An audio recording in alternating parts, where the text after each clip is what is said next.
আসসালামু আলাইকুম, আমি মিথুন সুলতানা চলে এসেছি আমার নতুন একটি ব্লগ নিয়ে। আজকে আপনাদের সাথে শেয়ার করব একটি আমার নতুন অভিজ্ঞতা। গ্রামের রাস্তায় হাঁটতে হাঁটতে কিছু দূর যাওয়ার পর দেখি রাস্তার দুই পাশে সারি সারি এমন মাটির হাঁড়ি। দেখে অবাক হয়ে গেলাম যে কী ব্যাপার, এখানে এভাবে কেন হাঁড়ি আসলো। তারপর আমার বুঝতে বাকি রইল না, আমি কুমারপাড়ায় চলে এসেছি। যদিও এমন কিছু আমি কখনো দেখিনি, এই অভিজ্ঞতাটা আমার নতুন ছিল। আমার চোখে মুখে বিস্ময় দেখে উনি জিজ্ঞেস করছিল, আমি কি এগুলো প্রথম দেখছি?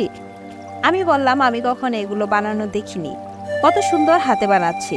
এগুলো এক রকমের শিল্প, এরাও এক ধরনের শিল্পী। বানিয়ে সারি সারি করে রোদে শুকাতে দিচ্ছি।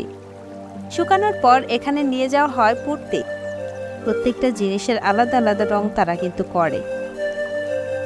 এই যে ছোট ছোট মাটির ঢাকনা দেখা যাচ্ছে, এগুলো আমাদের আঞ্চলিক ভাষায় বলা হয় খোড়া। এগুলো দিয়ে মূলত ভাপা পিঠা বানানো যায়।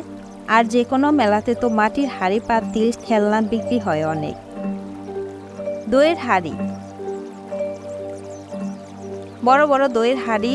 এই হাঁড়িগুলোর মধ্যে টক দই রাখা হয় এবং কি অন্যান্য দইও বিক্রি করা হয়। এবং তাছাড়া চিতই পিঠা, রুটি ভাজে, অনেকে মুড়িও ভাজে। আজকে এই পর্যন্তই ব্লগের। অনেক বেশি ভালো থাকবেন, দেখা হবে অন্য কোনো নতুন ব্লগে। আল্লাহ হাফিজ।